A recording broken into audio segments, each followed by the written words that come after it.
You feel this nervousness on the phone there? Sir, I've been trying to make an urgent phone call up there. Well, I don't think it's something I want to do on an overseas phone. You gotta make some phone calls. Hang up the phone. Prank caller. Prank caller. Ladies and gentlemen, welcome to Packernet After Dark. This is the call-in show with the Packernet Podcast Network. If you'd like to call in, if you'd like to participate in the show, please feel free to do so. The phone number here is 608-501-0718. New callers go directly to the front of the line. We don't have any new callers today, but we've got Uncle Rico. What's going on? Yo, Ryan, it's your Uncle Rico. Yo. Hey, I had a question. Since I'm too lazy to look it up myself, maybe you know. The guy who got his tickets revoked because he couldn't make the game. Yeah. And he sold 100% of his tickets for 4 years. Yeah. And that's the Packers policy. If they sell 100% of their tickets, do they have to? Let's say this person, if he would have just not sold them, let's say he didn't even go to a Packer game, but he had 8 tickets or whatever, and he just didn't do anything with one game, let it expire or burn up or whatever, just didn't go, didn't use those tickets, then is he good? Does that make him good if he didn't sell them, if he just didn't use them? That's my question. Rico out. That's my understanding, yeah. So there's obviously a ton of loopholes as of right this moment, and my thinking and my hope is that they're going to slowly start to close in a little bit, but for right now, they kind of just look back retroactively and are like, all right, who can we find that sold 100% of their tickets over X amount of period of time? They found a handful of people, pretty sizable, but small percentage, obviously, and said, let's just start here. Probably a little bit of a warning shot across the bow, and they're going to wait and see how it goes. But yeah, that is my current understanding. Hey, Ryan, it's Craig from Indiana. Yo. A couple random thoughts. One, I agree with you. The scheduled video was pretty lame. I thought maybe I was missing things. Had my grandson watch it with me. He got more of, I think, the parody, jokes that they were trying to pull off, but not the greatest. Second, Mike Greenberg is an idiot. I mean, he is a Jets fan, so that tells you a little bit about, his mind. But the idea of the draft lottery is not great. So I agree with you on that. The third thing is you talk a lot about GMs and how they'll make moves kind of to save their jobs, and sometimes they seem a little suspect. And it got me thinking a little bit about, Goody's legacy is definitely tied to Jordan.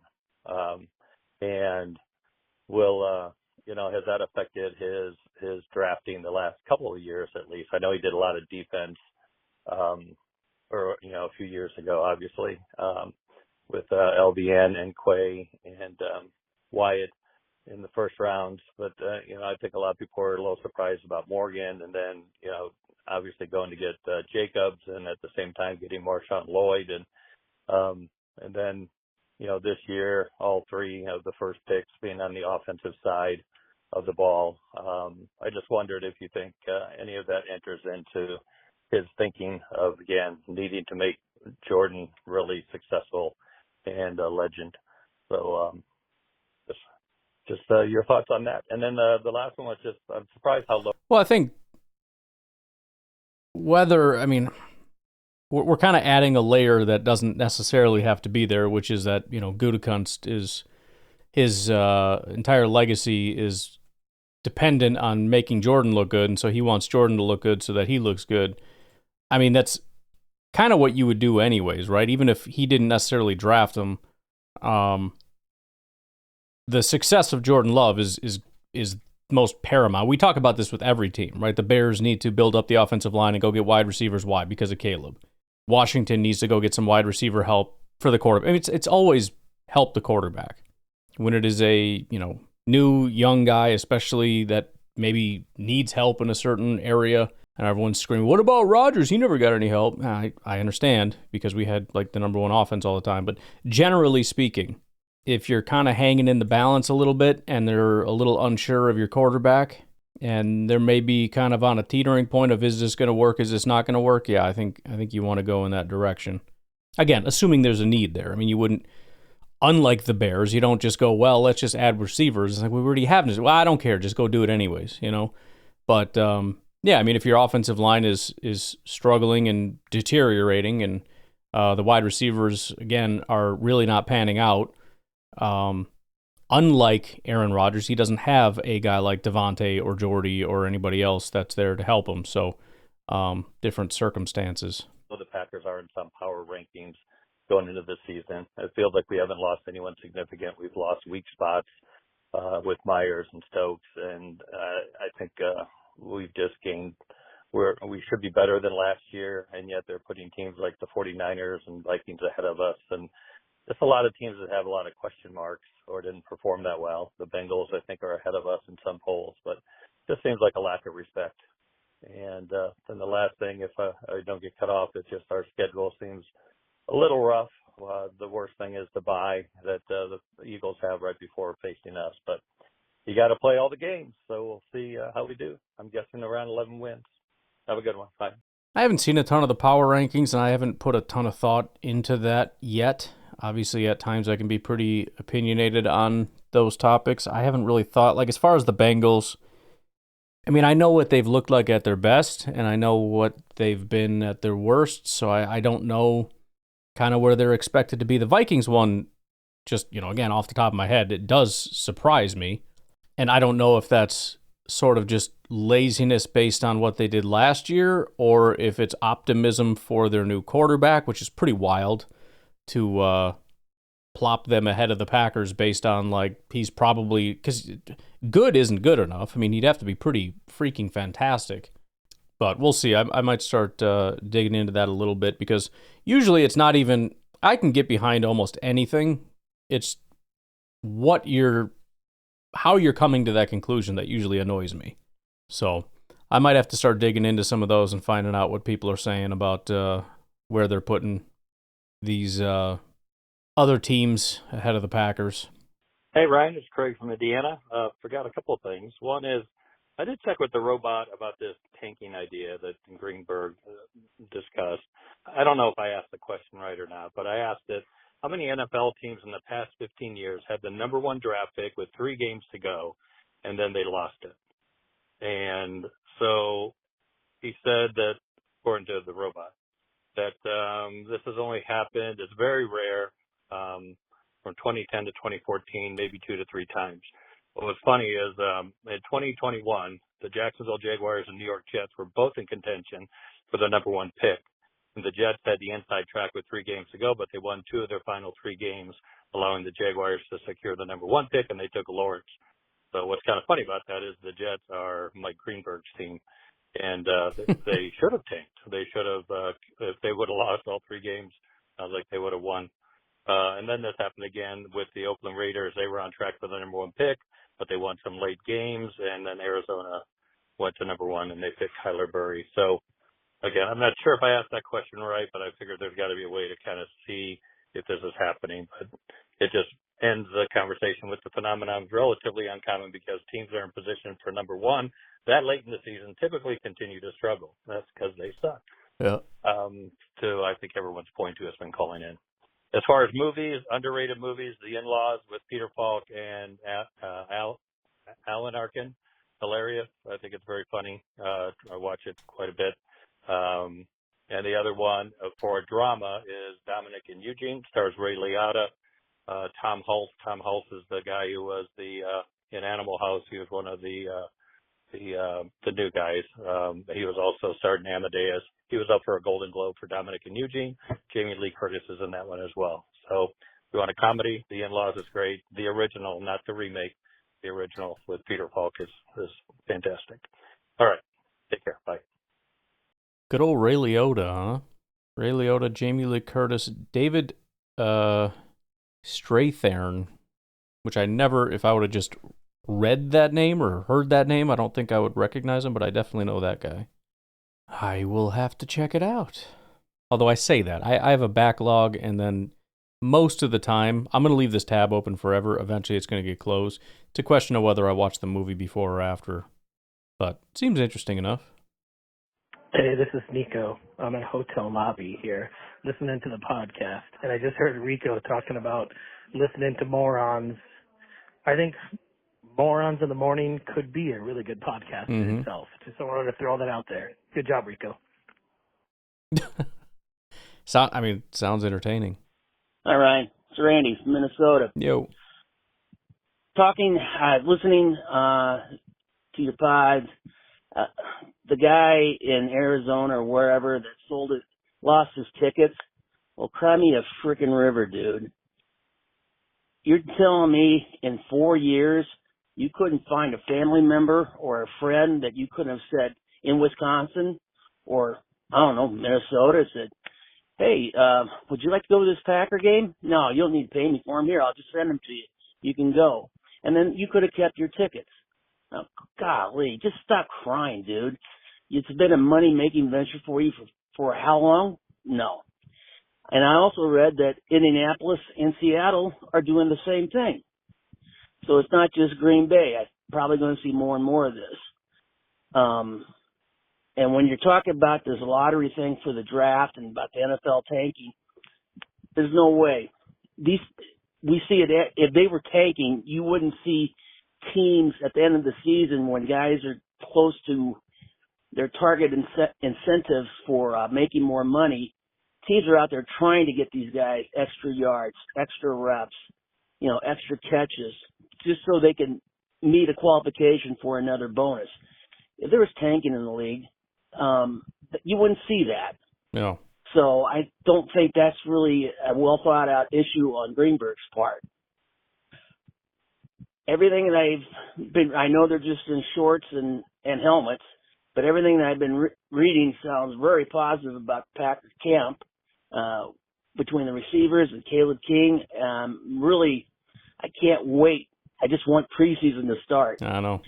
And two movies that you may not have heard of, but one you probably... Just real quick, because the heck did I put it here? As I said, Packers OTAs start, I believe, the 27th.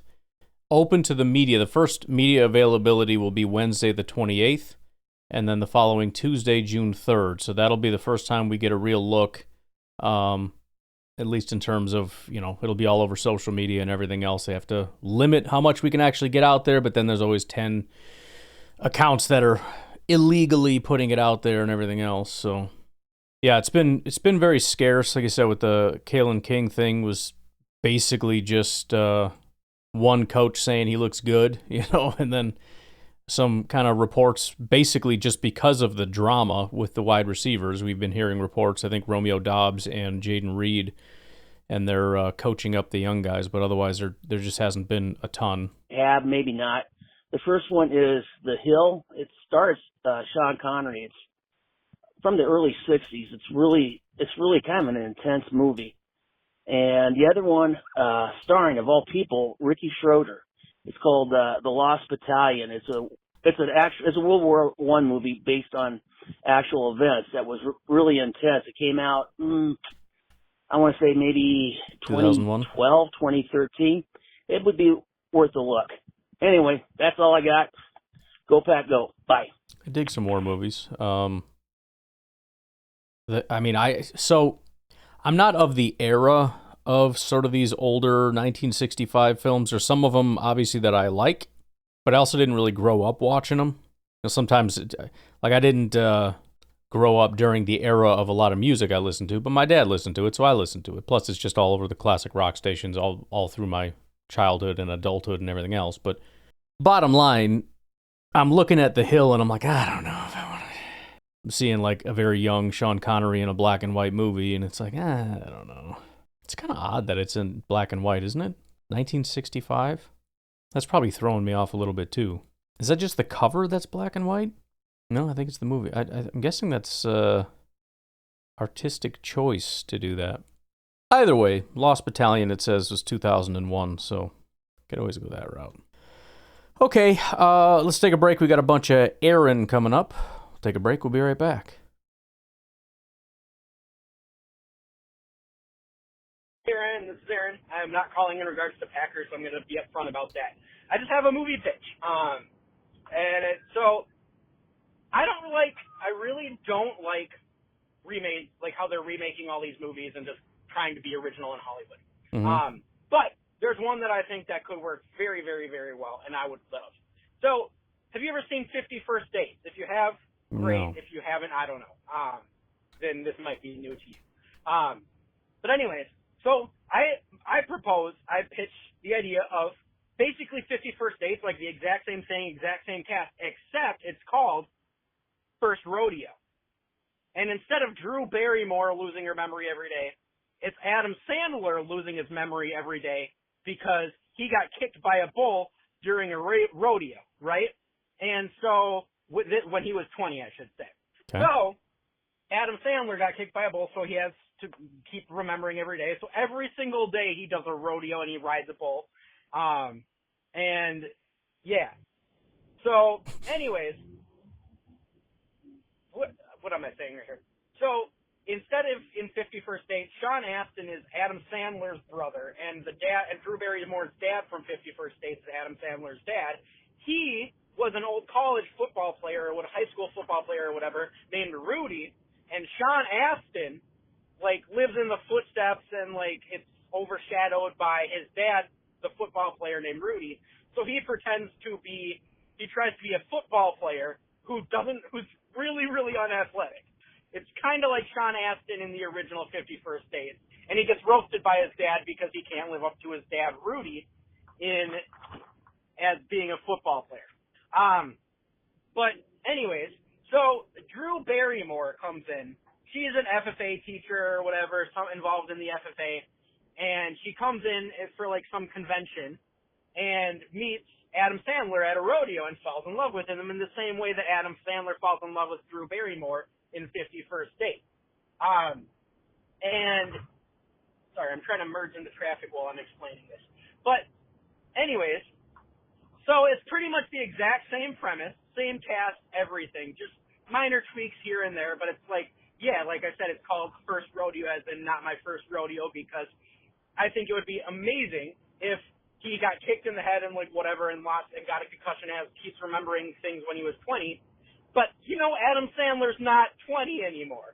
So he's like this old guy who thinks he's 20. Yep.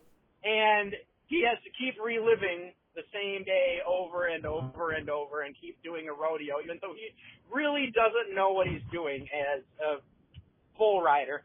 And I think Rob Schneider would be a perfect Part 2, but yeah, I'm just watching a thing of 50 First Dates, and I'm seeing Rob Schneider run from a baseball bat as you're speaking. Yeah, Rob Schneider would be a rodeo clown, and makes sense. You can find roles for the entire Adam Sandler cast that he has, that he had at 50 First Dates. You can make it work. But I just think that would be awesome. I was just pitching because called it in because I was it would be fun to see what Ryan thinks about that, but also kind of have it down so that way I don't forget it. Because there's probably better ways for me to save this idea, but yeah. Anyways, I just think that would be awesome. First Rodeo. Let's go. Let's make it happen. But anyways, now for some Packers talk. I think right now, it's in the heart of the off season. There's so many news reports, so many tweets that are happening. Everyone's gonna overreact to absolutely everything. I think that this I don't know. Adam Schefter is the king of jumping the gun in a lot of cases, and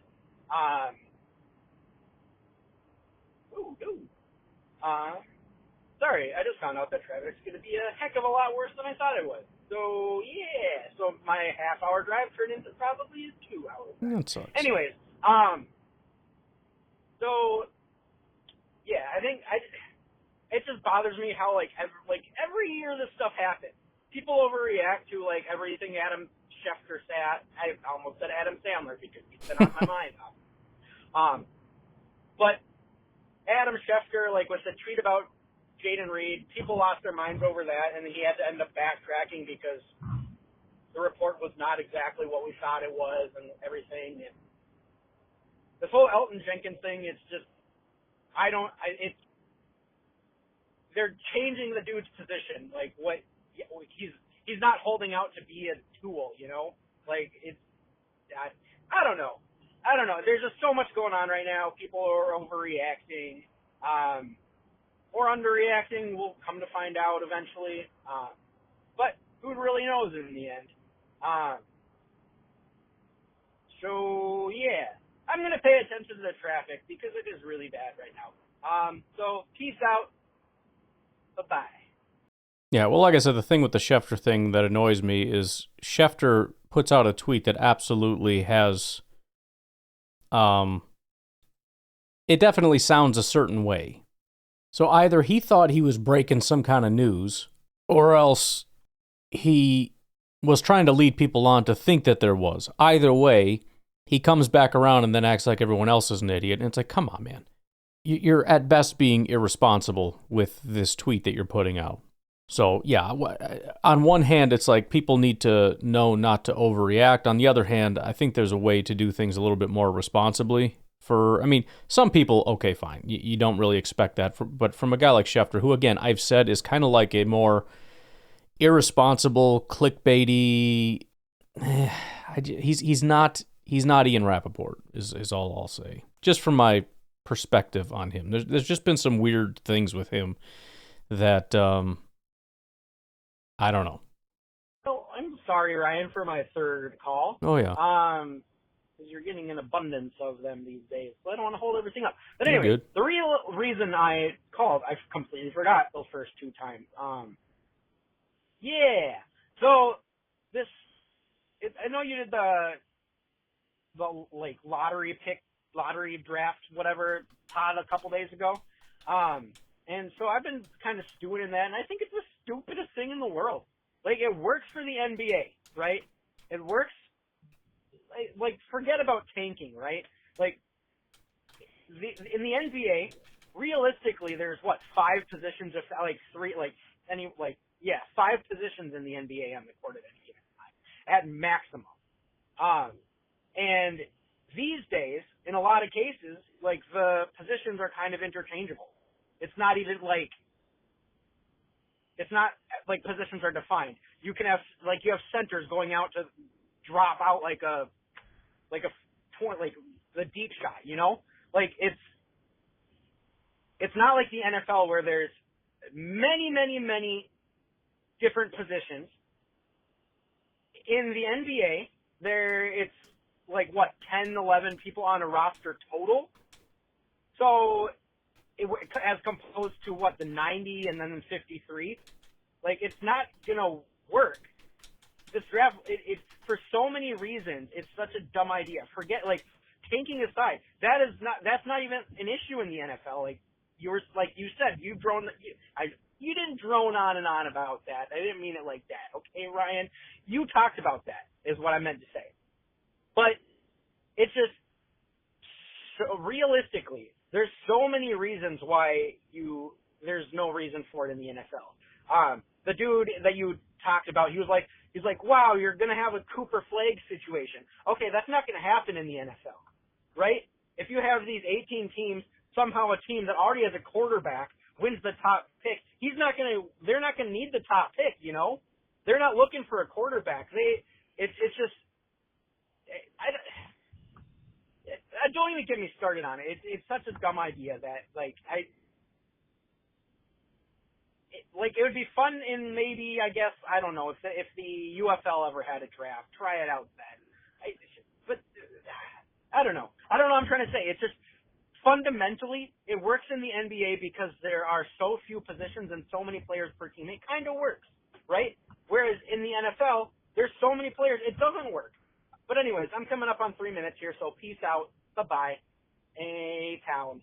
Yeah, one of the hardest parts about proving any kind of tanking, aside from, the fact that you think one of the easiest things is getting a single person to say, yes, I was directly told to do this, and we did do this as a collective unit, which has never happened. One of the hardest parts is proving that a loss by a bad team is because they're tanking as opposed to just losing. You know what I mean? That's going to be tricky.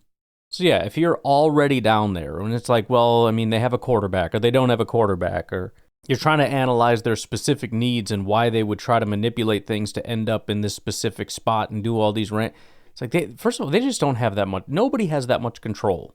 And again, anybody that wanted to prove that it was happening, you're going to have a really hard time. Just because, again, what is the evidence? Well, this team desperately needed a quarterback and then lost their last 3 games and then ended up getting a quarterback. Oh, wow, big shock. Okay, well, most teams can't just lose 3 games and guarantee that number 1 spot. So this must have been a pretty bad team. Yeah, and so that's going to be the hurdle there. Ryan, how the heck are you? No good. So listening to some of the boys today, talking about Golden's new contract, talking about Tucker Craft. I tell you, we're getting every day, we're a little closer. I say this, they mentioned hopefully no one has a problem that Gold's making a lot of money. You know, if any one of them dudes has a problem with it, I kind of agree with what I forget who it was yesterday called in and said, I don't give a crap. Do better. If Wicks has a problem with Golden making $9 million, well, that's why you become a first-round pick, son. And there may be no issue. Because I know that ultimately they want to see receivers get paid more because that helps them. But if there is any, because it seems to be kind of lately there's been issues. So issues, if you have an issue, have a tissue, because that's all you're going to do is cry like a baby. And as far as Tucker Craft goes, that guy, Clayton was saying some stats. I didn't know he did so good as how few times he was, passed to. I mean, that's really good. If we throw the ball to him 100 times, whew. But I tell you, I think it might be time for you to make a Tucker Craft song. I don't know. Okay. Because it's worth thinking about. He kind of embodies Green Bay. He's a big old boy. He likes to pick up trucks. He slams some beers. He's country. He's freaking Green Bay molded up into just a tough old boy. I was watching some thing on TikTok of the Packers' top 10 plays, and he was 2 or 3 of them. I will say that the play that Josh Jacobs pointed to the guy and then motioned him to come get him, and then he ran him over, that should have been up there, but it wasn't. But I need to go on YouTube and just watch Tucker Craft's highlights of last year, because that guy was a stud. I tell you, man, he's a great dude, man. So maybe, how about a Tucker Craft song? Obviously, his name is Kraft. That's amazing. You got yak and cheese. Kraft's macaroni and cheese. That's what he does to DBs. He just wants to hurt them. And I don't care about today's NFL. I love that. Jacobs pointed at that cornerback or whatever that was and said, come get me, and then just ran him over. Man, I got more excited than maybe one of my kids' birthdays. It was great. So I can't wait to watch Tucker run some train all over every deep back in the nation. Yeah. Oh, by the way, go back up. Yeah, I mean the number of tight ends that had at least as many or more yards and touchdowns than Tucker Craft is 5. Mark Andrews, Sam Laporta, Zach Ertz, Jonnu Smith, and George Kittle. And that's it. There's some that had more yards and not more touchdowns, which I think the entire list is Brock Bowers and Travis Kelce. Oh, and Trey McBride. 1,146 yards, 2 touchdowns. It's really low for that many yards. But yeah, pretty productive guy for sure, no doubt about it. And Tucker, I think, is in the same boat as just about everybody else. When the offense isn't quite clicking, you know there's more to it than that. I know there's more in the tank for Tucker. I know there's more there for Jaden Reed. I know there's more there for Christian Watson, although that has more to do with injuries than anything else. I know that there is more to a lot of this stuff than Tavian Wicks being held up by his own drops, but there's more in there. Josh Jacobs. Boy, if that run blocking was a little better, imagine what that guy could have done. And so again, it kind of comes back to that whole thing where it's like, if we could get this thing clicking, If we just had Matt LaFleur with the guys that he needed to do what he needed to do, which, again, I know there's more to it than this, but I really think speed is a big part of it. And when he didn't have it, and he didn't also have those alpha receivers that could just beat man, where it's like, okay, I don't have speed, but we're gonna, I guess we're not gonna do anything. We're just gonna get mugged and freaking devastated here. But if you can get the speed element to continue to stress the defenses and get Luke Musgrave to present sort of that tight end version of speed up the middle of the field, and just make sure that he's got the crap that he wants. All the little details. I'm not saying everything in the world has to be perfect, but I think there's a baseline minimum to be able to run your offense, and then I think from there there's sort of an optimal to be able to run it as cool and awesome as it possibly can be. And I think the potential's there. I mean, Tucker is a piece of that. Jaden is a piece of that. I think, Savion could potentially be a piece of that. Golden, certainly, we hope, is a piece of that. Josh Jacobs absolutely is a piece of that. I think Gutekunst and Matt LaFleur have been dying for a guy like that. So I'm hoping that, it's sort of the rising tide lifts all ships. Is that the thing? I'm hoping that kind of a thing happens. By having those final pieces to give you that baseline minimum, that's going to help Jaden. And then by having sort of that speed element and having Jaden there, it's going to help Romeo, and that's going to help Tucker, and that's going to help the pass game, which is going to help the run game, which is going to help Josh Jacobs, which is going to help, and it's this feed. I think that's how, I've mentioned before how there's just these random times where like defenses are just dominant. And it's weird because everybody is having the best year ever at the exact same time. I think it's sort of that feedback loop.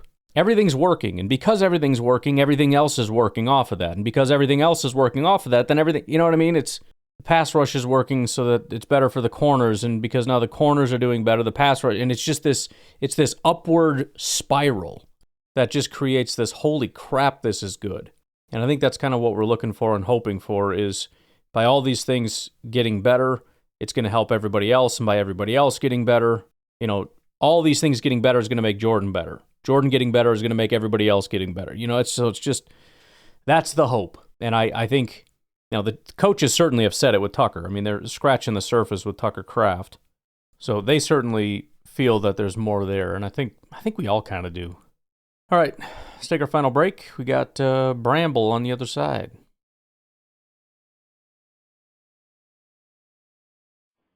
Hey, Packy. It's been a while.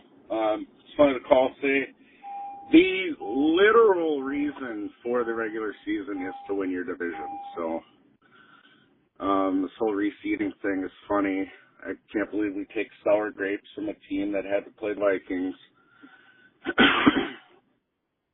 or whomever because they had to play a team with a big, tough record.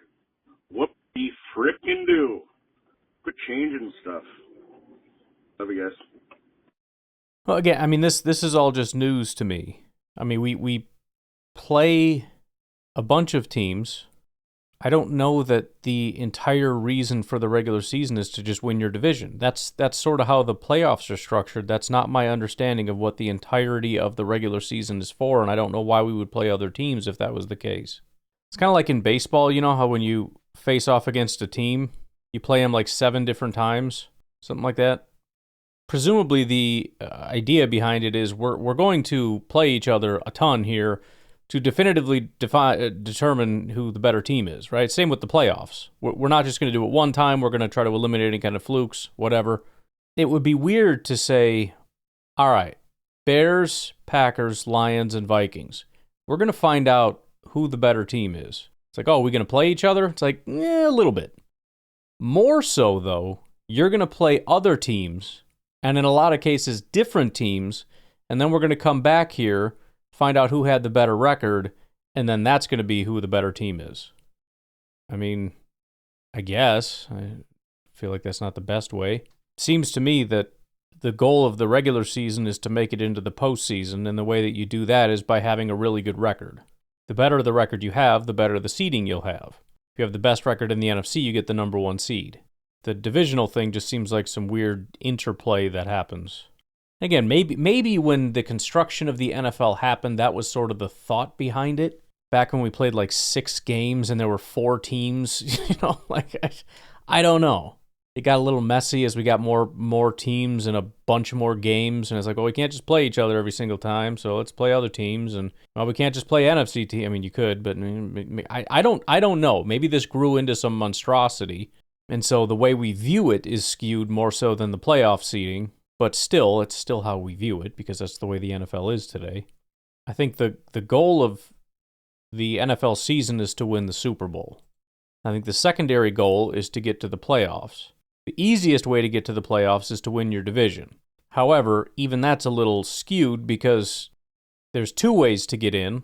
One is to win your division, and one is to be a wild card team.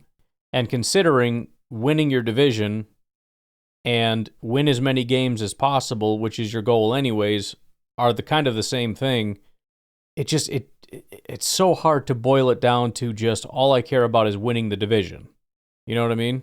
Again, let's say the Bears, Vikings, and Lions, they didn't play each other even one time yet through halfway through the season, and they haven't won a single game. And by the end of the season, they've each split with each other, and now all of them have to face you. I mean, we're in. It's over. We still want to beat them. We're happy we won the division. It's not even necessarily because of the playoffs, just because screw you guys. I mean, again, you're calling in saying that that's your vision of that is not, nor has it ever been my view of the NFL. I've never heard anyone describe the NFL that way. So I know Brendan from Texas has got a call coming up, kind of going in more detail, which I'm interested to discuss. But yeah, this is, again, it's just kind of news to me. Steve, what's up? Hey, Ryan, Steve up in Alaska. Yo.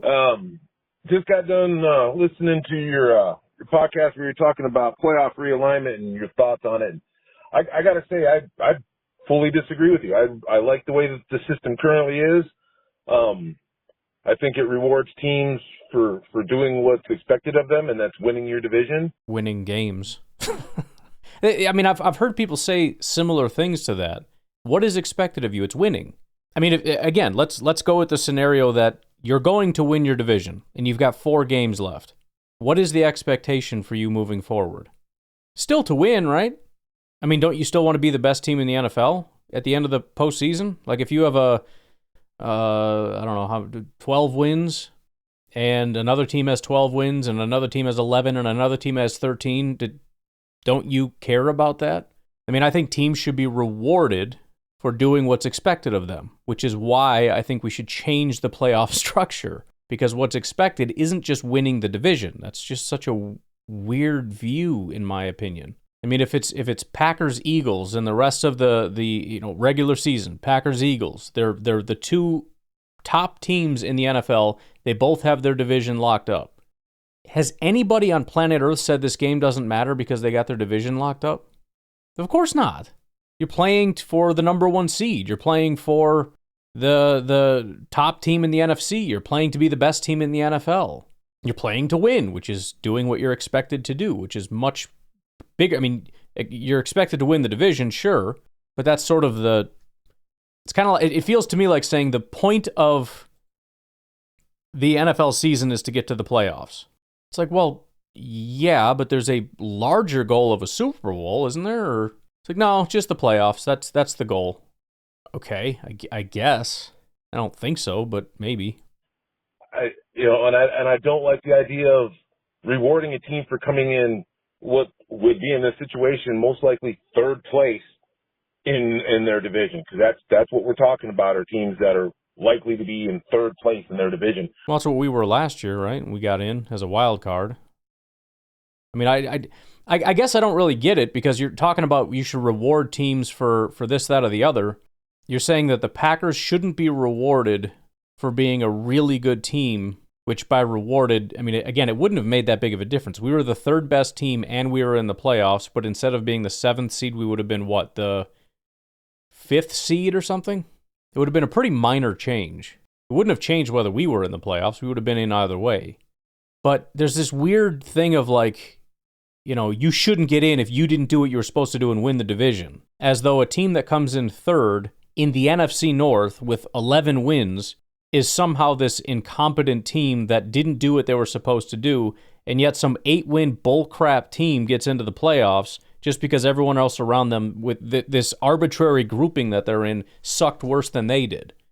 What did they earn? I'm talking about what the Packers didn't do to get in. What did that team over there, what did they do? Well, they won their division. Yeah, but winning the division isn't like a static thing. It's not like, everybody runs a mile from this point to that point. We all run the same hills and valleys and all that kind of stuff.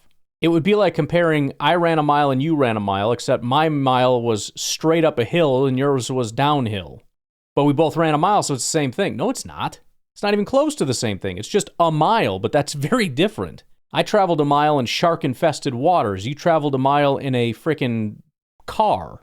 How in the world is that the same thing? So, I mean, if we're going to go the, rewarding the teams that are most deserving of it, I agree. I'm agreeing with everything you guys are saying. I just don't know how you're coming to those conclusions. We should reward the team that does what they're supposed to do. I agree. We should reward the team that is most worthy. I agree. And an 11-win team is more deserving of going to a playoff than a 8-win team. The circumstances around them, where the freaking stupid piece of crap team over there, the Falcons or whatever, if they were in this division, they'd be a 6-win team, if they had our schedule. And if we were over there, we would have won the division, right? I feel like we're saying the same thing and agreeing on how this should be set up, but just coming to very opposite conclusions. Why should they either get rewarded and end up with... Because they're a better team. The better team should be rewarded, and the worst team should not be rewarded. A fourth or, a third or fourth, fifth seed in the playoffs when they were third. The third or fourth or fifth teams should be the third or fourth or fifth best teams. Arbitrarily giving the fourth seed to a team that is like the 9th best team in the NFC is crazy to me. Because again, we're talking about teams that wouldn't even be in the playoffs necessarily. I mean, maybe they would be and they'd be further down, but what the heck are we talking about? I mean, maybe there's so many positions in the playoffs now where we have 7 teams that it's going to be roughly the same teams no matter what anyways, and it's just a matter of should you be in that front 4 or should you be considered a wild card? I just don't want to screw with it. The first best team should get the 1 seed. The second best team should get the 2nd seed. The third best team should get the 3rd seed. The 4th best team should get the 4th seed. The 5th best team should get the 5th seed. The 6th best team should get the 6th seed. And the 7th best team should get the 7th seed. And that's how that should go.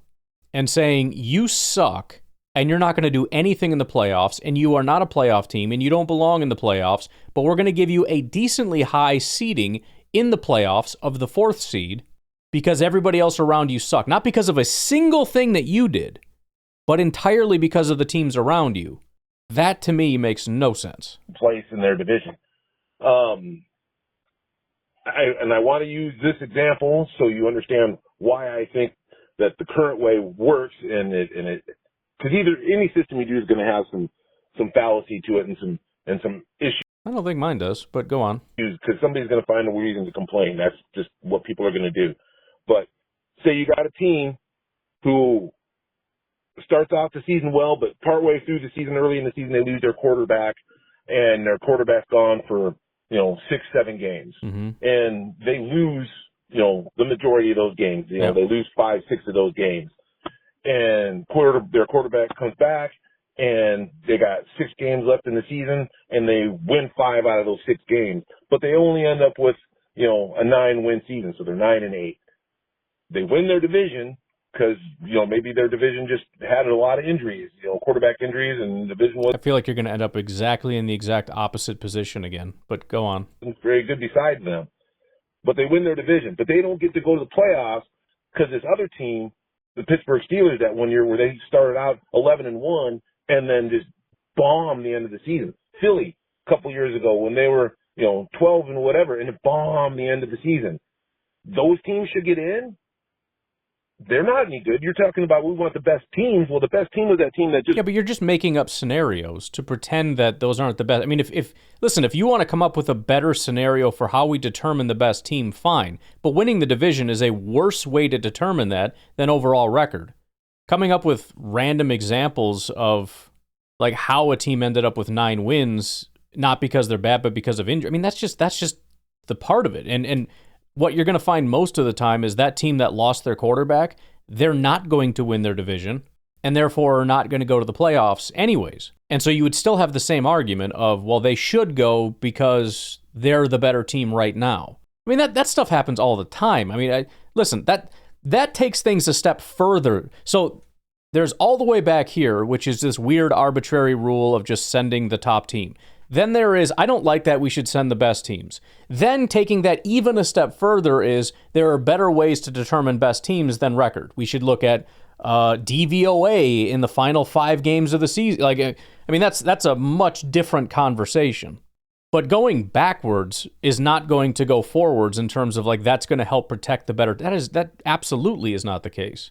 How you end up with a worse record is, that stuff happens. But you're not more likely to go to the playoffs in your scenario than my scenario because you're just less likely to win your division.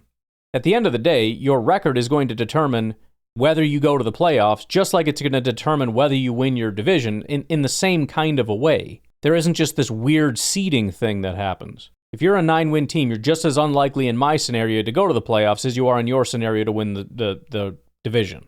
Likewise, in the scenario that you brought up on a team that shouldn't go to the playoffs, like the Vikings that one year that were a complete fluke, they're going to win the division, and they're going to go to no matter what, they're going to the playoffs under my thing or your thing. They're a terrible team that got hot at the end and won 10 games. There is no system currently that's going to keep that team out. Even if they don't win their division, if they're a 10-win fluke team behind an 11-win team in their division, they're going to end up as a wild card team with a really good record, which means they're going to be the 5th seed. Under mine, they would be what? 3rd, maybe? Again, it's not that huge of a difference. But again, if the entire gripe is there are better ways to determine who the best teams, I mean, that's fine, but I can't think of one. And I certainly know going back the other direction is a worse way to determine making sure we're sorting the best teams in order. Those are not congruent things. If you want to reward the best teams, you have to come over to my side. If you want to stick with this divisional thing because division is more important than rewarding the best teams, then you stay on that side. Won their division because their quarterback came back and they muscled through and they won their division. So they should get in. But going by this realignment situation idea, that team gets punished because they didn't have a high enough win total, but they won their division. They get punished no matter what. You lost your quarterback and lost a bunch of games. So you're probably not going to win your division, and you're not going to, again, in this fake scenario where they end up winning their division, but they suck. But they don't actually suck. They just pretend suck. They're actually, I mean, it's such a, like, you got to twist yourself into a pretzel to come up with this thing. And even then, again, it's the same thing. That team is very unlikely to win their division, and they're a victim of an injury circumstance, which is unfortunate, but that's just the way it goes. And neither side really fixes that issue. I like the divisions. I like the breakdown of the divisions. I like the rivalry that comes from having the division. I do too. If you take away the value or reduce the value of the seeding of division wins or division championships, then you're devaluing the rivalry in the division. Very much disagree. Very much disagree. And the Bears, again, are the evidence. They haven't been a threat to us. Aside from 2018, it's been a decade of them having no relevance whatsoever in terms of playoffs. You could say the Lions, I guess, but there's 2 issues with that. One is the fact that I just mentioned the Bears, so you can't just isolate it to that, maybe because it's been longer. The other issue is the playoffs have been seeded a certain way the entire time, and it's still devalued if a team is bad. So we have situations where there's intense rivalries, not with anything to do based on the winning the division, and then other situations where it's not as intense. And I'll give you other examples. The 49ers or the Seahawks or any other teams that build up rivalries. Why is there a rivalry between the Packers and 49ers or the Dallas Cowboys for that matter? They're not in our division, never have been. Again, and maybe this is just different people are wired differently, and it's like I only hate the Bears because of their potential to do stuff to us in the playoffs. Even though, so I mean, I'm assuming you haven't really had this deep-seated dislike for them. I don't know. But we play them twice a year. We're in the same division. It's going to be a heated rivalry no matter what. Maybe heated is the it's a rivalry of some form or fashion. I just have no reason to believe that the playoff seeding is going to change that. Because again, we play them twice a year. Those teams can absolutely still kick us out of the playoffs like they did before. They can still make the difference in our seeding, whether we're number 1, 2, 3, 4, 5, 6, 7, or out of the playoffs. They still have a major impact on that. And in the current system, it's not that much different. Well, if we don't win the division, but we have a good record, we're still going to get in. If you get to 10 wins, you're in the playoffs. Division doesn't matter. You're just going to be arbitrarily behind some 8-win team because of some weird, stupid thing. I care if we play this team. Why do I got to play the Bears twice a year? Hold on. My time's almost up. All right, part 2. Yeah, well, as I was saying, why do we care or want to play the Bears twice a year or the Vikings twice a year? It's a good question. The Bears are not relevant. Why do we play them twice? Why do we want to play them twice a year? I mean, I understand it's weird that we even have divisions, which is why I said it feels like this maybe was the vision a long time ago, where you have this sort of win your division, then win your conference, then win the Super Bowl between the two conferences to prove the final thing. I've just never viewed the NFL that way at all.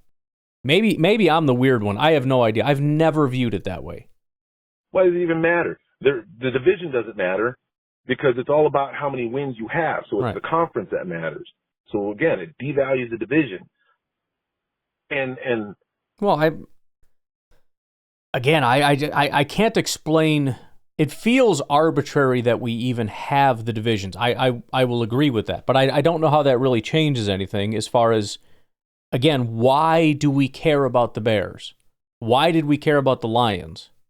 Or any bad team for that matter. It's just, the point is to go rack up as many wins as you can. And again, I've given a ton of different examples. You got bad teams that are not impacting our playoff thing. They're still considered rivals. You've got a bad division where you're like the Chiefs, they've got, or the Patriots back in the day. We've racked up 12 wins already, and the next best team has 4 because I'm in the worst division in the history of the universe. So now what? Why do you keep does it matter what you do? Of course it still matters. Of course you still care if you win or not. Of course your seeding further in the playoff matters and whether you're better than this team or that team. And even if they were to play the Buffalo Bills back when they sucked, or the Jets or whoever else, Miami, they still see them as a rival, still hate them, they still want to beat them. It's not just a playoff thing. It's not just a win your division thing. That's the reason I'm like, why keep playing games if the whole point is to determine who wins? I think we figured it out, right? It's done. There's no coming back from this. It's like best of 7 and you win 4 in a row. You don't need to play the next one. You don't need to play the 5th game. It's over. The rivalries that we have are in part because of the division and the winning of the division. How many times have you heard, people in the division, we've won our division? Yeah, and that doesn't go away, though. The division is still there. This is another thing that keeps coming up, is the division is not going away. The division is still there. Wanting to win the division is still there. That's still going to happen, which is, again, another argument for why we don't need the seeding to be a certain kind of a way. You change the seeding, you're still going to have an NFC North, and you're still going to have 4 teams in that NFC North that hate each other, that are going to play each other twice a year, that are going to be very invested in winning the division for bragging rights, which has only ever been the whole... What are we why do we constantly talk about hang the banner, who cares? Oh, wow, you won the division, hang the banner. We don't hang banners around here for division. Right? I mean, am I the only one that's been going through that whole thing? 5 times in a row, 6 times in a row, and that matters. They didn't win any Super Bowls. Heck, they might not even been that great of a team in all that time, but they won their division, and that's what matters. You get to hang a banner for that. That's we mock people for hanging a banner for winning a division. Something for the fans to see. Look at how many we won. I don't like the idea of realigning. I like the fact, that you win your division, you get the benefit of a home game in the playoffs. I know the big example is the Seahawks when they were 7-9, won their division, and the Saints had to go and play them, and the Saints were so mad because, we had such a better record. Why do we have to go there? Win your division. It's a simple... Yeah, but that's just... I don't like that argument. Because I could do the exact same thing the other way. Like, I won the division. Why can't I have a higher seeding? Win more games. You want a better seeding? Win more games. It's that simple. Be a better team. It doesn't defeat the reality that some divisions you can be a dominant team and come in third in some divisions and be a terrible team and come in number one. And it's not a good way to determine how good of a football team you are. So saying you should be devalued because you didn't win your division, or you should be valued because you won your division, is a very inefficient and bad way to value a football team. I mean, let's look at it. Look at 2022. The 8-win Tampa Bay Buccaneers or the 12-5 Dallas Cowboys. You can say, well, why didn't they just win the division? Probably because Philadelphia was 14-3. That's probably why. The Tampa Bay Buccaneers had a losing record. I don't care if they won their division. That has no value to it. You did the most important thing and you won your division. Again, that only makes sense to me if we actually view this as the playoffs are the NFC West versus the NFC South versus the NFC North versus the NFC East, in which case I don't think we should have wild cards. Kind of detracts from that whole spirit. But it's, again, regular season is the NFC North sorting itself out. Then you send one representative to the playoffs to find out which NFC team is the best. And then that NFC team goes up against an AFC team. If that's how we want the NFL to be, then fine. I just have never viewed the NFL in that way whatsoever. And saying that the Tampa Bay Buccaneers should be rewarded for winning a terrible division with a losing record, and the Dallas Cowboys should be shamed for only winning 12 games because they should have won 15 games to beat the Philadelphia Eagles. I'm sorry, you're not winning me with that. Thing. You didn't win your division, so now you have to go on the road. You're a wild card. You shouldn't get bonus because you had an easy schedule, because that's usually what that is. You had Well, they didn't get an easy schedule. They went up against the Philadelphia Eagles twice in a year. That's not super easy. And there's no scenario where you have a 12-5 Dallas Cowboys team that's like, I would love to see a time, and again, maybe there are these random scenarios where the quarterback was out and now he's back or something. But I'd be willing to bet, because it seems like you're trying to make the case that it was like, oh, it's just some fluke that they got the 12 wins anyway, as though winning the division is the ultimate decider of if you're good. And if you didn't, you're not good, and the only reason you have a good record is because of some fluke. That to me is, I can't get there.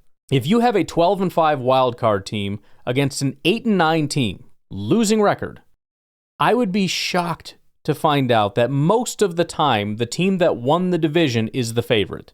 That the 8-9 team is the favorite over the 12-5 team. In fact, I'd bet what we see most of the time is we're seeing wild card teams winning these games and stomping teams out, and we look at it and go, yeah, see? And again, it'll sort itself out anyway, so I guess at the end of the day, it's probably not making that big of a difference, aside from home and away and all that kind of stuff, but either way, the fourth seed is probably going to end up on the road very soon, if they can even get past the wild card, which they probably can't. But I mean, the Dallas Cowboys could have been the 3 seed. Instead, they ended up the 5 seed. And, it's minor, but it's just, I don't know. I don't buy it. I don't buy it that that's how we're viewing this. Like, we play the Seahawks this year and lose, and it's like, yeah, well, I don't really care. What I care about is beating the Lions, the Vikings, and the Bears. And then if we do that, I'll worry about beating the Seahawks in the playoffs. That's when you face other teams in the NFC, and it matters. This is just about the NFC North. No, it's not. It's absolutely not. Very easy schedule, and your whole division won a whole lot of games because it was a soft schedule for your division. No, it wasn't. I mean, so again, in this case, the Philadelphia Eagles were 14-3, Dallas is 12-5, the Giants were 9-7, and Washington was 8-8. And it's hard to have an easy schedule if everybody on there is really good, right? So last year you had the NFC North, which is very, very rare, where you had 3 really good teams, where basically their only losses came against each other. It's a super rare thing, and I don't think a lot of teams looked at it and said, well, yeah, because the rest of their schedule is cake. No, these are 3 teams that beat the crap out of everybody that wasn't each other. Add in the Eagles for the Packers. That's about it. I mean, the bottom line is this thing can be summed up with, in 2022, I think the Cowboys should have been given a higher seeding than the Buccaneers, because the Cowboys were a good team that got to 12 wins. The Buccaneers were a bad team that had a losing record. And I mean, definitionally had an easy schedule because how in the world 6 of their games are against 7-win teams, their entire division. I mean, so they had an easy schedule and a losing record. They shouldn't be in the playoffs, period. In fact, let's see, 1, 2, 3, 4, 5, 6, 7. Yeah, they would not have been in the playoffs. So this is even a better example of what I would want. I don't want the Buccaneers in the playoffs. The 7 teams would have been in order: Eagles 1, and then you had Minnesota and San Francisco as the 2 and 3. I don't know what order, with 13 wins. 1, 2, 3, 4 is Dallas with 12. And then you had Seattle with 9 wins, Detroit with 9 wins, the Giants with 9 wins. 1, 2, 3, 4, 5, 6, 7. There's your 7 teams. And the Tampa Bay Buccaneers do not get in. And I don't think they should. Because you faced the Panthers, the Saints, and the Falcons and came away with an 8-9 record. And I'm supposed to not only let you in the playoffs, but give you the 4 seed and a home game. I'm not going to just make up imaginary scenarios in which they fell on tough times and they're a really good team that lost their quarterback and had a super tough schedule. None of that is real. They're a crap team that had a crap schedule, as in easy, and had a losing record and do not belong in the playoffs. Period. And so you should get benefits for that? I think it's just stupid. The system at play has worked. Yes, it does have. Hey, it works. I mean, anything can work. I mean, all you got to do is say you go, and then they go. It's not gonna break, depending on what you mean by work. I mean, we're watching bad teams go and get. I mean, that's going to happen no matter what. There's going to be, even in my scenario, you have 3 9-win teams. Presumably, some of them are pretty dog crap. Probably the Giants or something at 9 and 7. And everybody knows they're going to get frickin' railroaded. In fact, I think that was the year that it was the Giants in Minnesota. And the Giants beat them because Minnesota were frauds. And I know it sounds like that works toward your argument because there's a 13 win. I understand, but again, that's moving further in my direction of let's take it further than schedule and determine like who the actual good teams are. But still, the Giants were dog crap and the Vikings were dog, and everybody knew it. So you're going to have bad teams either way. But yeah, if you cannot muster a winning record, screw you. And I'm not. You can go ahead and take. In fact, we should take your division banner away. You don't get one. A minimum of 9 wins to hang a division banner. Otherwise, you don't get one. Screw you. You all lost.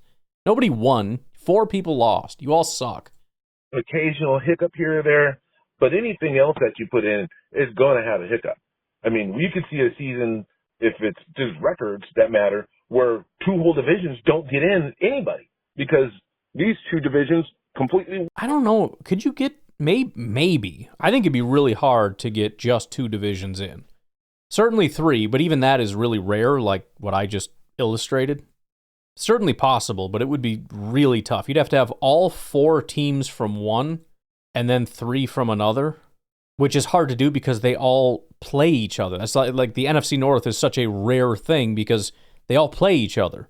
So you'd have to have 2 divisions where basically you have 3 powerhouses or 4 powerhouses that only lose to each other. And even then, you're going to have a series of losses. That has to happen in 2 different divisions. And then in the other 2, teams that are so bad, they not only like evenly lose to each other, but lose to everybody else. I mean, it's a very, very rare. And guess what? I wouldn't care. In that very rare scenario, if you have 2 divisions where the best team was an 8-9 record, why would I care? Oh no, they didn't get in. Why should they get in? The playoffs it's the showdown. It's like, okay, now that you had your proving grounds in the regular season, now's the big dance. And you got this guy coming into the big dance, and it's like, why are you here? Like, you went through the proving grounds and you didn't prove yourself. Why are you here? Well, I was better than the other 3 teams in my arbitrary division. Okay. So? You didn't prove anything. What are you doing here? Get out of here. Fuck everything. It's just the power balance and how everything works. I just don't agree with it. I don't like it. And you can tell me I haven't given you a fair or a full argument that justifies my point. No, I mean, it's a full argument. I don't come to the same conclusions. I feel like we're saying the same things and coming to opposite conclusions, which is weird to me. But we can't sit and have a real discussion about it because this is kind of a one-sided thing. I get to call in and you get to debate what I said, and That's the perk of being on this side, I suppose. don't get to do that in return. But I mean, you can call back, but you know, I feel like we've both fleshed out where I mean, again, we both want like the best teams getting in. It's just, somehow we feel like we're accomplishing that with two different things. I still think that the system that we currently have is way superior to the idea of just breaking it down by wins. You know, because then we might as well just say that conferences don't matter. And in fact, there might only be two old NFC teams. I don't think conferences do. Why do conferences matter? I mean, presumably, maybe you mean divisions. I don't know why conferences matter. I have no idea why they matter. It feels fake to me. I mean, it's like an interesting wrinkle. It's like, well, why are field goals 3 points? Like, I don't know. It feels like a good amount. Feels like a good number. I don't, you know. It's kind of like less than half of a touchdown, so it's kind of a compromise for giving up on that whole touchdown thing and trying to get some points. You know, I mean, there's little wrinkles in here, like things that you can do that feel somewhat arbitrary, but we do it, and I think it adds to the game. I think the game is better with divisions and conferences. I think it adds an element of fun and rivalry and excitement, which is why I like it. And in my mind, it has nothing to do really with the playoffs. I mean, again, maybe a little, but the only time it does is when it's like we suck too much to make a wild card, and so the only way we win is if we win our division. And a lot of times at that point, it might be out of your reach anyways.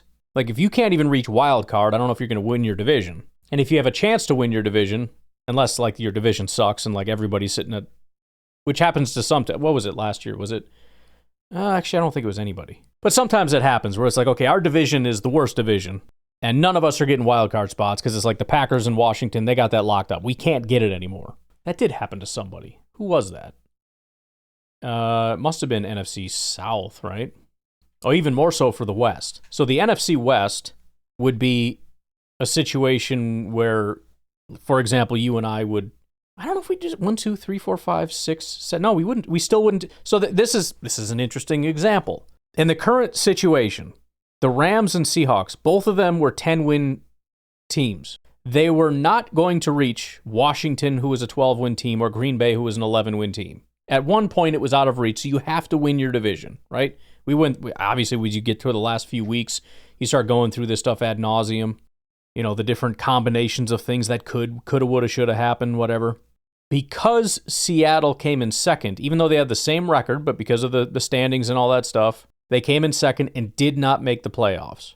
Now, there is a scenario, actually, I don't even know if there would be. The interesting point here is they wouldn't make the playoffs in mine either, because the Eagles, Commanders, Lions, Vikings, Packers, Buccaneers, and Rams are all ahead of them. That's 7. So Seattle doesn't get in either way. And in either situation, it's the same 7 teams. And again, I tend to think with having so many wild card spots, you're going to end up with that situation where it's more of a seeding issue than anything else. I think 2022, so when you talk about like a bunch of good teams, I don't know if it's going to matter as much.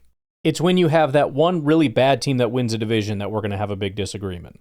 I don't want them in the playoffs. I don't care if they won the division. That's really the only, that and the seeding thing. And again, I don't know that it makes that, I don't want to say it doesn't make a difference. Of course, I'd like to be home if we have a better record or whatever, but we're arguing over, again, usually like whether you're going to be the 4th seed or the 6th seed or something, or the 5th seed. It's going to be very minor. Make it into a playoff because everybody on the AFC is better. I don't like it. I don't think it works. I think we need to stick with what we have. So well, it definitely works. Like I said, it's just, if I ran the NFL, it would go that way, and then I would tell the top 7 teams, congratulations, you're in the playoffs, and then they would go and they would have a playoff. So it would work. It's just whether people would enjoy it or not. That's my 2 cents on it, man. I've had my rant. Everybody take it easy out there, and let's start getting ready for season. Yeah, so tomorrow, and I was hoping we were going to get to it, Brandon from Texas sent me something on social media. I didn't go over all his points because he's going to do it here, I presume. Some of them are the same points you made. He made 1 point, so I didn't agree with really anything until at the very end he made 1 point, and I'll talk about it tomorrow on the podcast, that it's like, I can get behind that one. That one I understand. Everything else up to this point, I don't get it. The idea that it's more fair, I think, is silly. I don't see why, when it comes to a reward-based system, should we reward the team with the losing record in a terrible division, or the team with the second best record in the entire NFC that, again, was better than everybody except one team that, unfortunately for them, happened to be in their division? That's a super easy call for me. Again, the focus on the division and saying that that's the point of the regular, I don't think that's true. I don't think anybody thinks that's true or feels that way. I've never seen anyone I've never had anyone call into the show and say the things that I've talked about, where it's like, it doesn't matter because we won our division, or, this game isn't as important. What we got to focus on is winning their division because that's how you get into the play. I've never heard those comments until this came up. And then suddenly it's like, well, winning the division is all that matters. Divisional thing is what's important, and winning your division. And I've never heard this before in my life. I don't think we lose any verve or fire in the division, because I don't think it was ever based on that to begin with, as evidenced by the fact that the Bears have been a rival through this entire period of Justin Fields and Caleb Williams and Mitch Trubisky, where they have just been useless aside from 2018. It's why the last game of the season, I don't think there were a lot of Packer fans that genuinely didn't care that we lost. I think we can go back and listen to Packernet After Dark and find out that a lot of people were pissed that we lost that game. But anyways, to be continued. I wanted to roll on, but we will have to pause right here. I will talk to you all tomorrow. Have a good one. Bye-bye.